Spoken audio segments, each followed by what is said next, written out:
नमस्कार, राधे राधे सभी कृष्णवश को।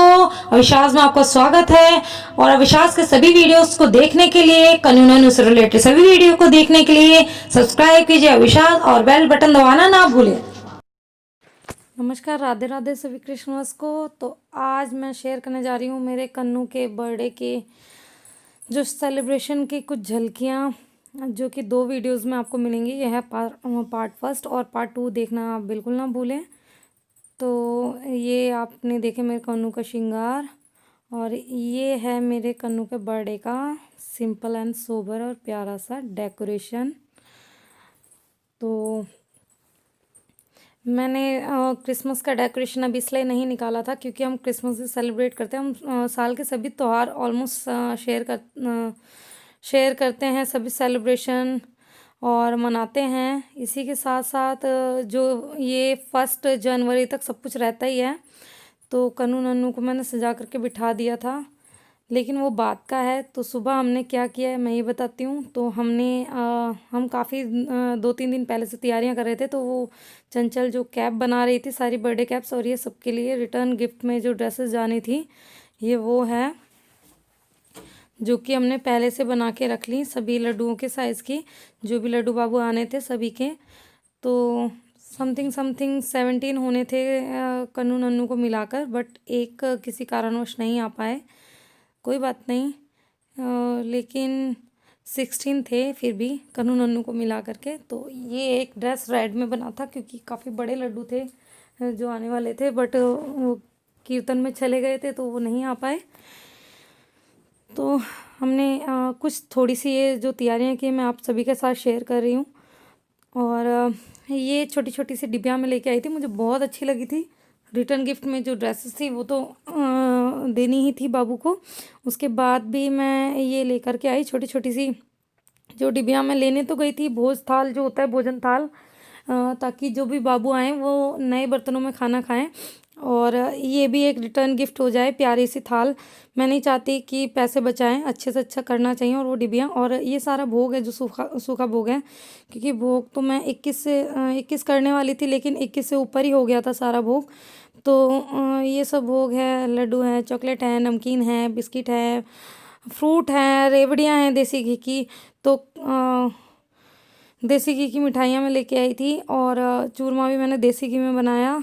और ये एक बैंगल है जो मेरे एक दी हैं, जो मैं बताती हूँ, जिनके बारे में डिम्पल थी, वो लेके आई थी पहले ही, एक दिन पहले बर्थडे के, क्योंकि बर्थडे पर वो नहीं आ पाए थे क्योंकि उनका वैभव लक्ष्मी जी का व्रत था, जिसके चलते किसी और के घर का खाना मना होता है सिवाय अपने घर के, इसलिए वो आई भी नहीं। क्योंकि उनका कहना था कि लाला का भरोसा नहीं है, कि क्या पता वो हमें कुछ ना कुछ खाने पर मजबूर कर दें। तो ये ज्वेलरी थी जो मैं बाबू के लिए लेके आई थी थोड़ी सी, और ये बांसुरी जो बाबू लेने वाले हैं। बाबू रेडी हो चुके हैं। बाबू की श्रृंगार वीडियो मैं नहीं शेयर कर सकी क्योंकि उसके लिए समय नहीं था।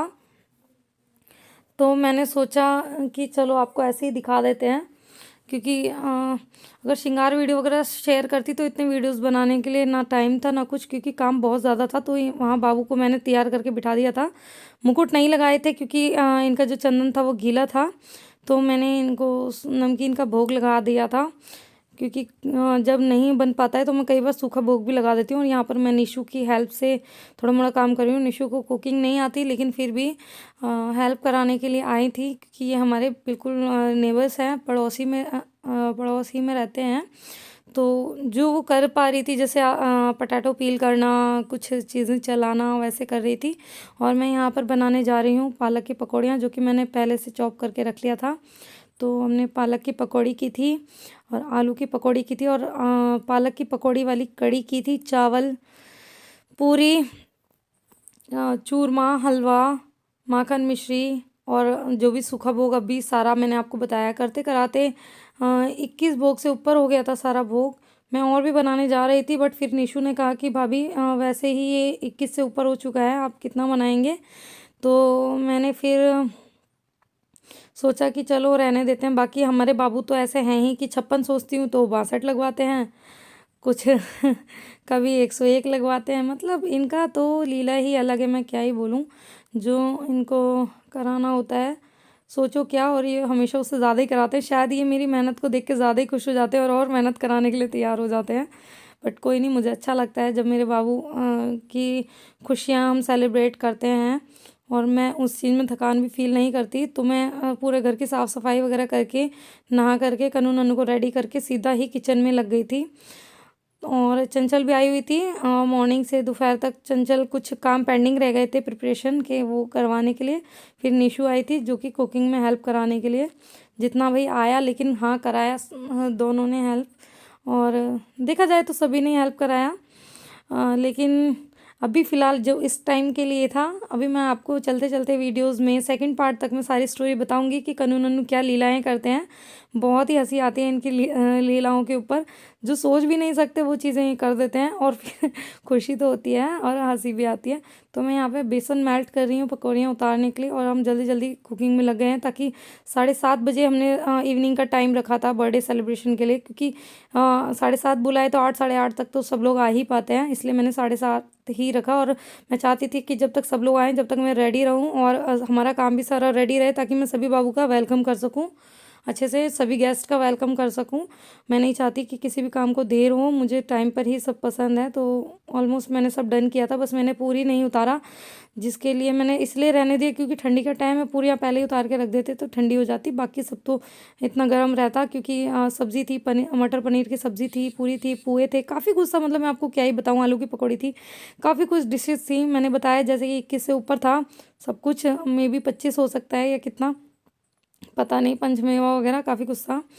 मैं तो और बनाए जा रही थी, क्योंकि मुझे बहुत अच्छा लगता है कि मैं बनाए जाऊँ और बाबू को टेस्टी टेस्टी भोजन खिलाए जाऊँ।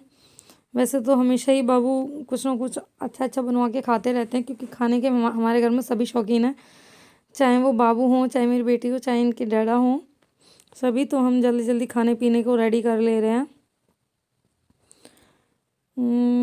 मैंने सोचा था पहले कि मैं पकौड़ी की कढ़ी बनाऊं, प्लेन पकौड़ी की, बट मैक्सिमम टाइम वही रहता है। तो मैंने सोचा चलो इस बार कुछ अलग करते हैं, भंडारे की तरह।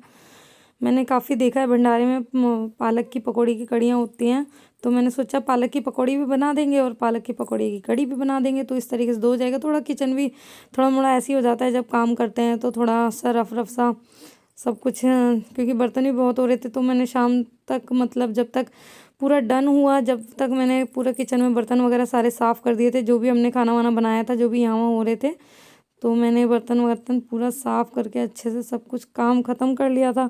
और निशु ने जैसे कि चॉपिंग का काम, जैसे मैंने कढ़ी छोंक के दे दिया कढ़ी को, क्योंकि कंटिन्यू चलाना पड़ता है वरना कढ़ी फट जाती है। तो मैंने उसको चला करके दे दिया था निशु को, और निशु चलाती रही। इतने में मैंने काफ़ी कुछ चीज़ें रेडी कर दी। एक साइड इंडक्शन पे वो वहाँ पर करती रही कढ़ी का, और मैंने यहाँ पर कर लिया अपना बाकी का काम रेडी। और यहाँ पर मेरे बाल इसलिए खुले हैं क्योंकि गीले थे, सूखते नहीं इसलिए, लेकिन मैंने इस चीज़ का ध्यान रखा कि खाने वाने में ना आए। वो मैं देखती रहती हूँ, क्योंकि खाने में बाल आ जाते हैं तो दिक्कत होती है। तो बाल गीले थे इसलिए मैंने बांधे नहीं, और ठंड का टाइम है, और उस दिन जिस दिन बाबू का बर्थडे था तो ठंड तो थी ही, क्योंकि न्यू ईयर का टाइम है, ऑफ कोर्स ठंड होती ही है। तो यहाँ पर हम किचन में लगे हुए थे, और मैंने पहले भी वैसे डिसाइड किया था कि मैं क्या क्या बनाने वाली हूँ। मैंने एक डायरी में मैं पहले से लिस्ट बना लेती हूँ हर चीज़ की, कोई भी प्रोग्राम करती हूँ कि क्या खाना बनाना है, किसको बुलाना है, क्या करना है, क्या नहीं करना है, तो सब मैंने वहाँ पर कर लिया था। केक को मैंने एक दिन पहले ही ऑर्डर करके आ गई थी, जो कि मेरे हस्बैंड 5 साढ़े 5 6 बजे के करीब केक भी लेके आ गए थे। और केक का मैं एक दिन पहले इसलिए बोल आई क्योंकि यहाँ पर साथ के साथ भी बना के दे देते हैं, लेकिन न्यू ईयर का प्रॉब्लम था। यहाँ पर तो 15 मिनट में भी केक बनाकर दे दिया जाता है, लेकिन न्यू ईयर था, तो न्यू ईयर पे आप सभी को पता है कि आजकल सभी घरों में केक कट होते हैं। तो भाई केक वाले भी क्या करें, कितने केक बनाएंगे, इसलिए वो भी बिज़ी होते हैं। तो यहाँ ऑलमोस्ट चॉपिंग वॉपिंग हो चुकी है सब्ज़ी के लिए, और बस हम कुछ ही देर में कर ही लेंगे सारा काम। इसके बाद मैं आपको केक दिखाना चाहूँगी। ये मटकी का केक, क्योंकि मुझे है ना ऐसा लगता है कि मटकी का केक ऐसा लगता है कि देखते ही दूर से कि हाँ भाई ये कान्हा जी का ही केक है, हमारे कृष्ण मुरारी का ही है। मुझे बड़ा अच्छा लगता है, पता नहीं क्यों। बाकी इसके ऊपर जो कैंडल स्टैंड है वो मेरे हस्बैंड की चॉइस है, वही लेने के लिए गए थे, तो कैंडल स्टैंड भी बड़ा यूनिक सा लेकर के आए। और ये प्यारे प्यारे सभी बाबू थे जो आए हैं, मैंने सभी के दर्शन मैं करा रही हूँ आपको। तो इनके सभी के नाम तो मुझे नहीं पता है। वो जो बड़े थे वो श्रीमन हैं, और वो चैतन्य है जो ब्लू पिंक ड्रेस में बैठे हुए हैं, ये कुंज हैं, और उनका नाम शायद माधव है, इनका नाम मुझे पता नहीं। और इनका नाम भी कान्हा जी बोलते हैं इनको। और ये तो कन्नू नन्नू है, आप सभी को पता है। केक कटोने के बाद उनका पिक्चर है ये, जो मैं आप सभी को दिखा रही हूँ। और ये भी 2 लड्डू बाबू हैं, पीछे माधु बैठे हुए हैं, और ये भी एक छोटू से बाबू, और ये हमारे मोहन हैं। तो सभी बाबू, बहुत सारे बाबू आए थे, और मैं मेरा बस चलता तो पता नहीं मैं कितने बुलाती, लेकिन कोरोना है तो मैं इससे ज़्यादा बुलाना नहीं चाह रही थी, वरना तो शायद सोफ़ा पर पूरे पे जगह ही नहीं बचता, और जो टेबल है वो भी पूरा फिल हो जाता। इतने सारे बाबू आते हैं मेरे घर पर, लेकिन कोरोना के चलते बहुत ही जो करीबी हैं और जो पास रहते थे मैंने उनको बुलाया। वैसे तो इतने भी पास से नहीं, कुछ लाला दूर से भी आए हैं, लेकिन वही होता है कि जिनको जब आना होता है वो तभी आते हैं। बाकी बहुत अच्छा लगा था मुझे, इतने सारे लाला मेरे घर पर आए। मेरे तो मन ही नहीं हो मैं किसी को भी भेजूँ घर पर वापस। ऐसा लगा अब सारे ही यहीं हड़प के रख लूँ, मैं सब लाला को कर लेंगे, सबकी सेवा देखी जाएगी। तो ये सभी लाला के दर्शन थे, और ये हमारा केक कटिंग का टाइम था, तो मैंने यहाँ पर कैंडल वगैरह जला दी थी। अब ये था कि कन्नू को उठा के केक कटवाया जाए या शुनू से कटवाया जाए, तो सब ने ही बोला कि शुनू से ही कटवा देते हैं। हस्बैंड ने भी बोला कि शुनू से ही कटवा दो, लाला को वहाँ से उठा के डिस्टर्ब मत करो। तो मैंने कन्नू का हाथ लगवा करके नाइफ में, और शुनू से मैं यहाँ पर केक कट करवा रही हूँ, क्योंकि शुनू उनकी बहन है, तो भाई बहन केक कट कर ही सकते हैं। और शुनू हमेशा उल्टा ही नाइफ़ पकड़ती है, क्योंकि छोटी है, उसको नाइफ़ पकड़ना भी उतना अच्छे से आता नहीं, लेकिन उसको अच्छा बड़ा लगता है कि वो केक कट करे। उसको केक कट करने का इतना शौक है कि किसी का भी बर्थडे हो केक उसी को ही कट करना होता है, और वो बर्थडे को देख करके बहुत खुश होती है, और सभी बहुत खुश थे। और कन्नू ने अपने बर्थडे पर पता नहीं किस किस से कितने लोगों से वीडियो कॉल की। मुझे बहुत अच्छा लग रहा था कि मेरे बच्चे के बर्थडे पे मैं ही नहीं, बाकी सभी जितने भी आए हैं वो भी बहुत ज़्यादा एक्साइटेड थे। और जब से सब लोग आना शुरू हुए और जब तक गए, कन्नू का वीडियो कॉलिंग कंटिन्यू चल ही रहा था किसी ना किसी से। बहुत सारे वीडियोस बने, बहुत सारी वीडियो कॉलिंग हुई, पूछो ही मत कि। लेकिन बहुत मज़ा आ रहा था। एक खुशी हो रही थी क्योंकि पिछली बार मैं मना नहीं पाई थी, क्योंकि पापा एक्सपायर हो गए थे, तो सारी तैयारियां भी रखी रह गई। काफ़ी सारे लड्डू मैंने इनसे भी ज़्यादा ही बुलाए होंगे ऑलमोस्ट, लेकिन जब पापा ख़त्म हो गए थे कुछ दिन पहले ही, तो मैंने इतना धूमधाम से मनाना सही नहीं समझा, और बर्थडे रुके ना, इसलिए मैंने एक छोटा सा केक घर में ही मंगा करके कट कर लिया था चुपचाप से, कि ताकि बर्थडे भी मना रहे और ज़्यादा धूमधाम भी ना हो, रिचुअल्स भी हो जाएं बर्थडे के। तो जैसे कि मैं शुन्नू का मनाती हूँ, मैं सोचती हूँ कि कन्नू नन्नू का भी मैं वैसे ही मनाऊँ। तो बाकी आप बर्थडे सेलिब्रेशन सेकंड पार्ट में ज़रूर देखिए। इसी के साथ राधे राधे।